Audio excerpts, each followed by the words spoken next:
오늘 여러분과 함께 마음 공부 30분밖에 안 돼서 충분할까 싶습니다만 그 30분 동안 그래도 그 마음 공부의 기본에 대해서 혹은 마음 공부를 할 그런 자세를 갖추는데 도움이 되는 그런 강의를 한번 해보겠습니다.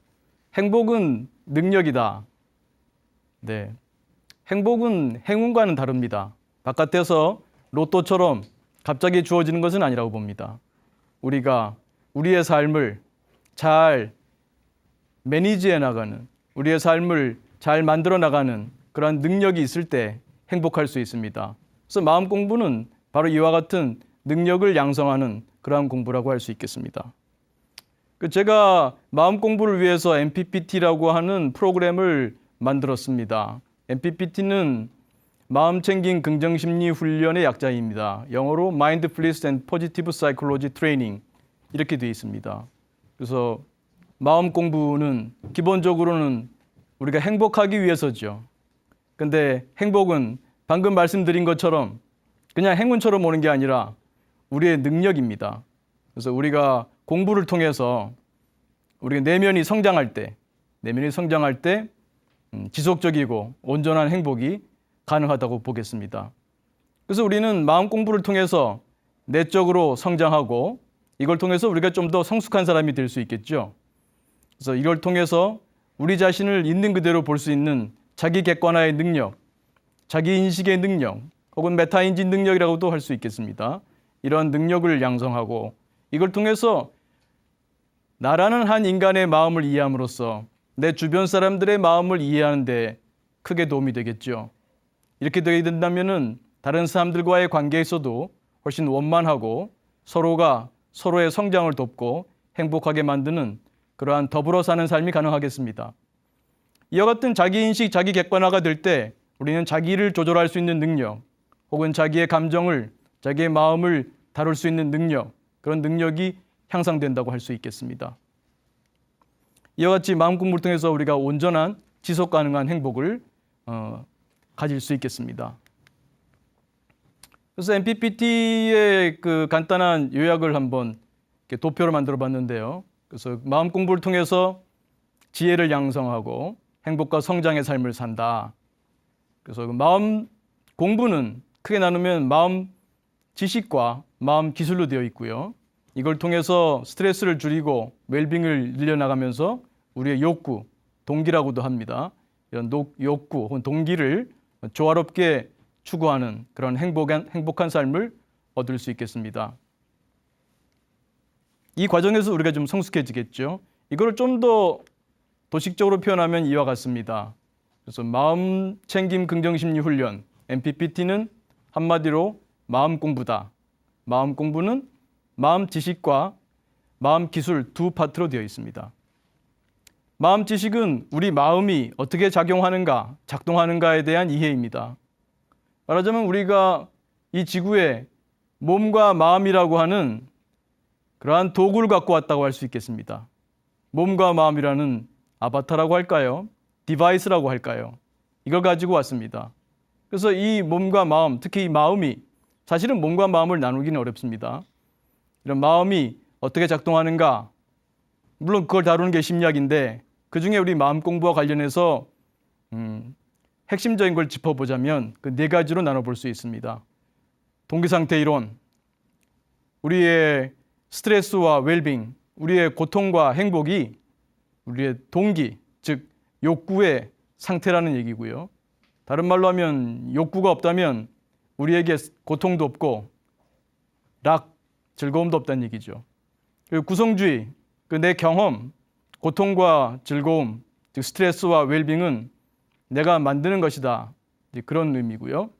그러니까 우리의 경험은 그냥 일방적으로 바깥에서 주어지는 것이 아니라, 즉 예를 들면 스트레스 받는다는 말을 씁니다만 무슨 물건처럼 주고받는 게 아니죠, 스트레스는. 그래서 우리가 만든다는 그런 것이고요. 또 하나는 정보처리 용량 제한성인데 우리 정보처리의 특성 중에 하나가 우리 주의 자원을 사용하는데 그것이 있어야 우리가 세상을 인식하고 나를 인식할 수 있겠죠. 이 자원이 제한되어 있습니다. 그래서 선택적 주의를 할 수밖에 없는데 이걸로 인해서 우리가 공정한 정보 처리하기가 매우 어렵습니다. 그것에 대한 얘기고, 마음 사이로는 우리가 일반적으로는 나는 하나다 이렇게 생각합니다만 실제로는 나는 내 마음은 여러 나들이 사는 사회와 같다. 이제 이런 것을 설명하고 있습니다. 그 다음에 이런 마음이 어떻게 작용하는가의 이해를 바탕으로 해서 그 다음에 마음을 어떻게 다루는가 하는 마음 기술로서 명상, 마음챙김, 긍정심리가 있습니다. 이거를 좀 더 살펴보면 이와 같이 표현할 수 있습니다. 명상의 마음 기술, 마음챙김의 마음 기술, 긍정심리의 마음 기술, 이런 마음 기술을 익히고 늘려나가는 것이, 양성하는 것이 바로 수행이라고 할 수 있겠습니다. 그래서 명상, 마음챙김, 긍정심리는 마음 기술이라고 할 수도 있고 마음 수행법이다라고도 할 수 있습니다. 그래서 명상은 한마디로 마음을 쉰다, 쉬는 기술입니다. 마음을 쉬는 마음 기술, 명상. 마음챙김은 마음을 있는 그대로 보는 마음 기술입니다. 또 하나, 마음을 보기만 하고 쉬기만 하면 안 되지요. 마음을 잘 사용할 수 있는, 쓸 수 있는 능력, 그런 마음 기술도 필요합니다. 그런 마음 기술을 긍정심리라고 합니다.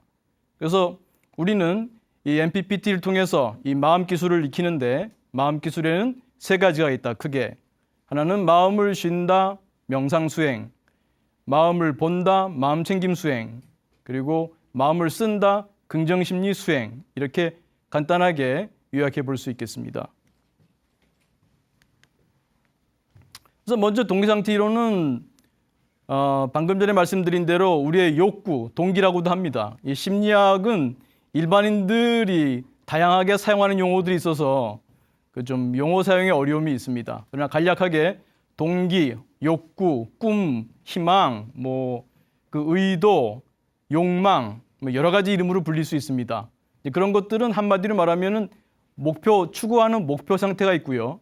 그것을 얻고자 하는 추동력, 에너지 개념이죠. 이렇게 간략하게 정의 내릴 수가 있습니다. 그래서 동기, 한마디로 동기 혹은 욕구라는 말을 쓰겠습니다.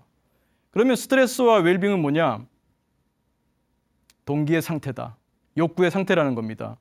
스트레스는 동기가 좌절 혹은 좌절 예상되는 것. 웰빙은 동기가 충족이 예상되는 것입니다.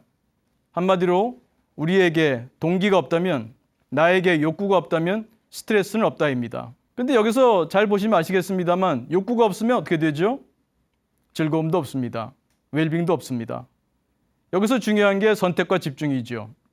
현명할 필요가 있습니다. 요즘 주식하는 분들이 많습니다만 어느 주식을 매입해야 할지 현명하게 선택해야겠죠. 그런 그 주식 매입뿐만 아니라 우리 삶에서도 내가 어떤 욕구를, 어떠한 동기를 선택하고 그것에 나의 제한된 수명, 시간, 나의 에너지 이런 것들을 투자할 것인지 잘 선택해야 되겠습니다. 이것 중요하죠. 우리가 마음 공부에 있어서. 결국 우리가 행복하자는 건데 내 선택을, 내 동기, 내 욕구의 선택이 매우 중요합니다. 그 다음에 구성주의는 스트레스와 웰빙으로 구분될 수 있는 경험.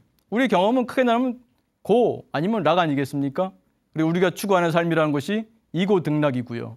스트레스를 줄이고 싶어하고 웰빙은 늘리고 싶어하는 것이죠.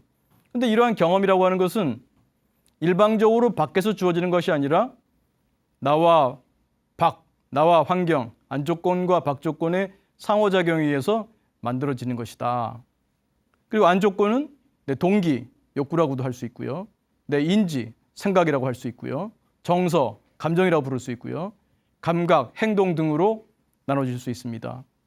이러한 박조건과 안조건은 정해져 있지 않습니다. 실제로 우리가 경험하는 박조건은 이미 내가 구성한 박조건입니다. 여러분이 아는 여러분의 남편, 여러분의 아내, 여러분의 아이, 여러분이 아는 대한민국, 여러분이 아는 그 무엇도 이미 여러분이 반영된 남편, 아내, 아이, 대한민국 그 무엇 다 여러분이 반영되어 있습니다. 정해져 있지 않습니다. 여러분이 바뀌면 박조건도 변화할 것입니다. 그 다음 세 번째로 그 정보 처리 용량이 제한되어 있다는 것이죠. 우리가 이렇게 여러분이 지금 제 강의를 듣기 위해서는 주의를 제 강의에다가 모아야 되지요. 근데 이 주의 자원이 제한되어 있다는 겁니다. 여러분 지금 왼발 느낄 수 있습니까? 느낄 수 있죠? 조금 전에 제가 왼발이란 말씀 드리기 전에 왼발 느꼈나요? 안 느끼셨을 거예요. 특별히 왼발이 아프거나 아니면 새로 산 신발이 왼쪽이 잘 안 맞거나 그렇지 않는 이상 왼발의 주의를 왜 주겠습니까? 여러분은 제 강의를 듣고 있었는데요. 그렇기 때문에 우리 정신자원이 제한되어 있기 때문에 어느 하나에 투입하게 되면 나머지에는 투입할 수가 없습니다. 제로성 관계에 있죠. 그래서 이것 때문에 우리가 인간은 선택적 주의를 쓰게 되는데요. 이 선택적 주의가 꼭 현명하지만은 않습니다. 일반적으로 우리가 선택적 주의를 할 때 많이 쓰는 방법이 기분 일치성 효과라는 게 있습니다. 자기의 기분에 일치되는 그러한 기억을 떠올리고 그러한 정보 처리에 그 초점을 두게 된다는 거죠. 그래서 예를 들면 우울할 때는 우울한 정보가 잘 떠오르고 화가 날 때는 화와 관련된 기억이 잘 떠오릅니다. 여러분이 만약에 남편과 부부싸움을 하게 된다면 남편이 여러분에게 잘해준 기억은 잘 안 떠오를걸요? 여러분을 실망시킨 것, 여러분을 화나게 한 것, 아마 그런 기억들이 솔솔 떠오를 겁니다. 이런 선택적 기억, 기분 일치성 효과 이런 걸로 인해서 우리는 공정한 정보 처리가 어렵습니다. 이걸 잘 알고 마음을 다루는 그러한 마음 기술을 익힐 필요가 있겠습니다. 그 다음에 마음 지식의 네 번째이자 마지막으로 마음사 이론이 있습니다. 이것도 매우 중요합니다. 마음 공부에 있어서 매우 중요합니다. 나는 누구인가? 매우 중요합니다. 여러분은 어떤 답을 내릴 수 있나요? 나는 누구인가? 우리 남에 대해서는 많이 알려고 하는데 과연 나는 얼마나 알고 있나요? 나는 누구인가요? 우리가 행복해지려고 한다면 내가 누구인지 알아야 되지 않을까요? 내가 뭘 바라는지, 어떤 생각을 하는지 그것을 알아야 현명한 선택, 어떤 동기에 내가 초점을 둬야 할지 그럴 수 있지 않겠습니까? 그래서 이 마음사 이론에서는 강조하는 것이 나를 잘 들여다보게 되면 내가 하나가 아니라는 것을 알게 됩니다. 내 안에 여러 나가 있다는 것을 알게 됩니다. 여러분은 내성적인가요? 외향적인가요?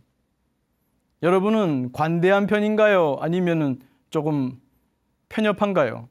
여러분은 그때그때 다르지 않습니까?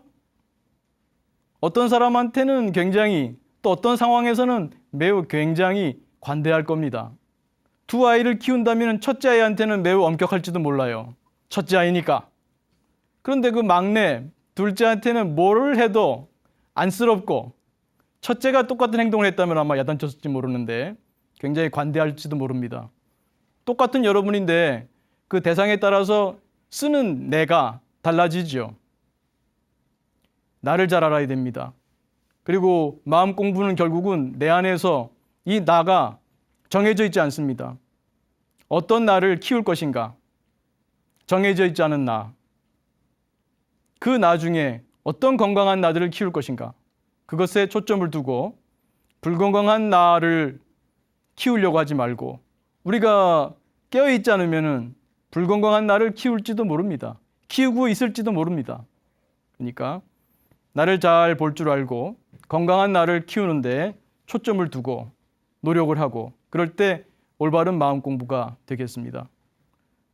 마음사 이론에서 결국은 우리의 욕구, 생각, 행동 이런 것의 그 독특한 패턴들 이것들이 하나의 인격적인 모습을 갖습니다. 이런 것들이 하나하나가 나를 형성한다고 할 수 있습니다. 그리고 이 나들은 마음에 드는 나만 있지 않죠. 굉장히 좀 못난 나도 있고 창피한 나도 있고 굉장히 부정적인 나도 있을 겁니다. 근데 이런 나들에 대해서도 충분히 알고 이해하고 포용할 줄 알아야 됩니다. 그렇지 않게 되면은 그 아이들이, 그 나들이 마음사에 어디선가 울고 있거나 아니면 복수의 칼을 갈지도 모릅니다. 이것은 일반 사회와 똑같습니다. 우리 마음 사회나 일반 사회나 같습니다. 일반 사회에서도 우리가 다양한 집단, 다양한 이해관계가 있는 사람들을 잘 이해하고 대화를 통해서 서로 타협을 통해서 하나의 조직, 하나의 사회, 하나의 국가를 조화롭게 해나가야 되죠. 그게 좋은 정치 아니겠습니까? 마찬가지입니다. 우리 사회도 여러 나들이 살고 있는데 그 나들이 조화롭게 살 수 있도록 해주는 것. 그것이 바로 수행이라고 할 수 있습니다. 이렇게 본다면은 수행은 마음사회의 정치를 잘하는 것이다.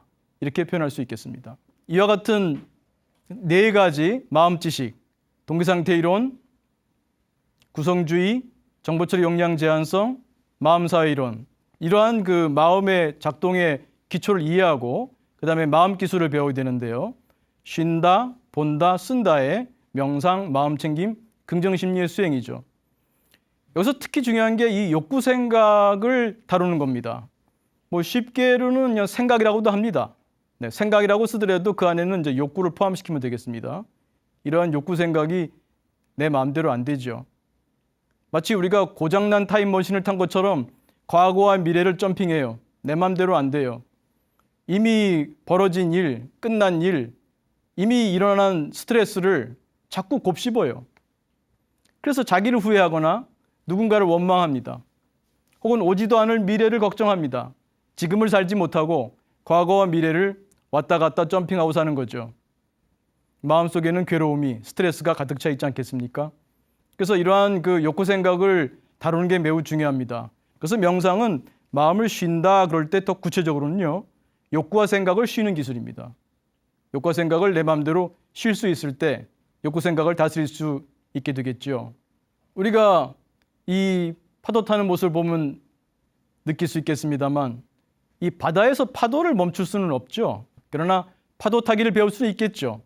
우리 삶은 늘 업앤다운의 연속입니다. 좋은 일, 나쁜 일 늘 있죠. 근데 어떤 사람들은 그 나쁜 일 한번 일어나게 되면 그거에 꽂혀가지고 그것을 놓치지 않습니다. 대단해요. 계속 곱씹어요. 자기를 끊임없이 비난하거나 어떤 사람을 끊임없이 비난하면서 후회와 원망 속에 살게 됩니다. 그런 사람을 저는 스트레스의 달인이라고 부릅니다. 달인이 뭡니까? 어느 한 가지 기술에 반복해서 숙달해서 익숙해진 거 아니겠습니까? 높은 경지에 간 거죠. 말하자면 이런 분들은 과거와 미래를 계속해서 붙잡고 놓치지 않고 곱씹으면서 스트레스를 증폭시키는 그러한 기술, 알고 보면 마이너스 기술이죠. 그런 마이너스 기술의 달인이라고 할 수 있겠습니다. 여러분은 혹시 스트레스의 달인은 아니신지요? 그러시다면 그 마이너스 기술을 내려놓고 플러스 기술을 배우는 마음 공부를 할 필요가 있겠습니다. 그래서 마음 기술에서 그 쉬는, 욕구 생각을 쉬는 명상을 배우시고요. 그 다음에 욕구 생각이 어떻게 움직이는지를 마음 챙김의 경우에는 욕구 생각만이 아니라 내 마음 전체를, 감정을 포함해서 바라보는 힘입니다. 내 마음을 바라본다고 할 때는 그냥 보는 게 아니라 있는 그대로 보는 겁니다.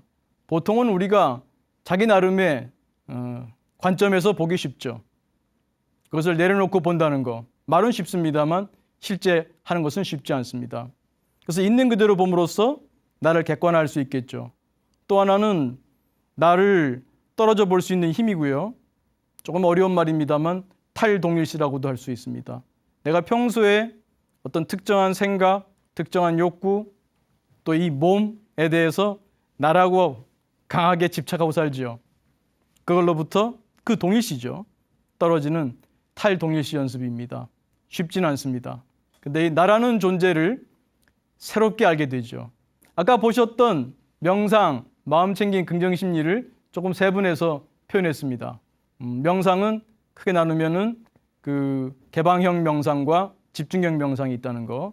그리고 긍정심리는 여기 보시다시피 그 관법과 행법으로 되어 있는데요. 위에 마음챙김 보시면은 또 관법이 있죠. 그래서 관법이라는 용어가 좀 혼란이 있습니다.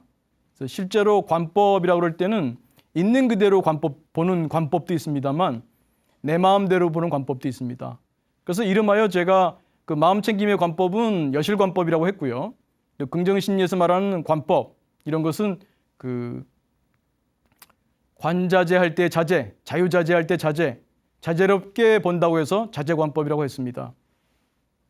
실제로 자비관이라고 할 때의 관은 마음챙김의 관은 아니죠. 그것은 내가 욕구를 쓰는 겁니다. 이 자비는 굉장히 강력한 긍정심리의 수행법입니다. 내가 나를 향한 자기자비, 타인을 향한 타인자비, 그 대상을 품어주고 위로하고 격려하고 사랑하는 강력한 욕구입니다.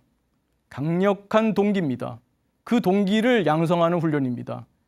그 사랑의 눈으로 나를 보고 사랑의 눈으로 대상을 보는 그런 관법입니다.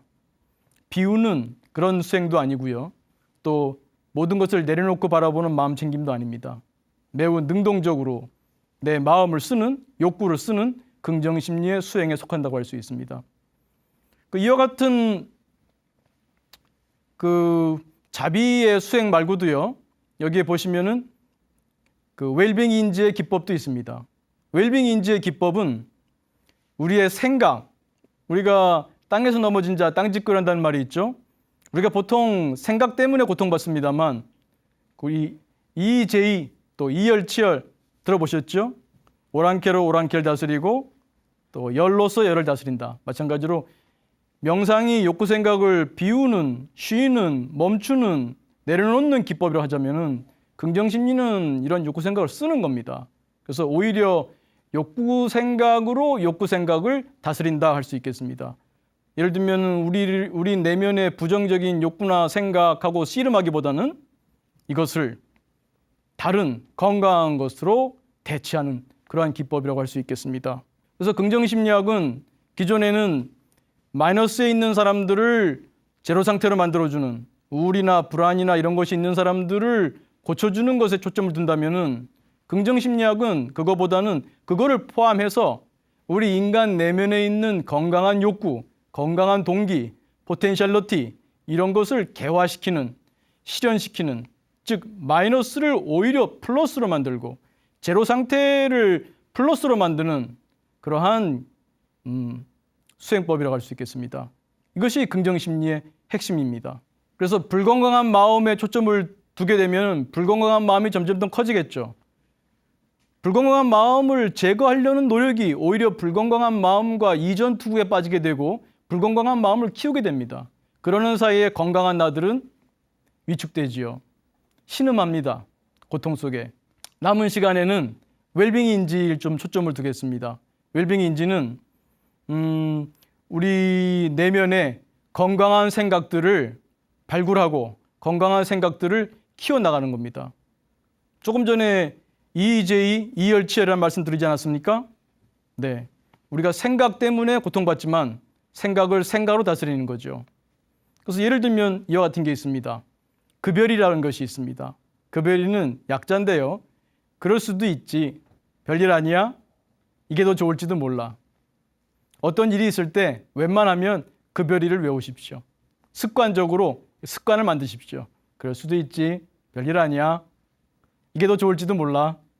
또 배웠다도 있습니다. 배웠다는 특히 내가 한 실수에 대해서 사람은 살면서 실수할 수밖에 없는 인간이잖아요. 잘할 때도 있지만 실수하기도 하고 그러잖아요. 아, 내가 아까 왜 그런 말을 했지? 아, 그분이 나를 어떻게 생각할까? 그런 고민할 때 있죠?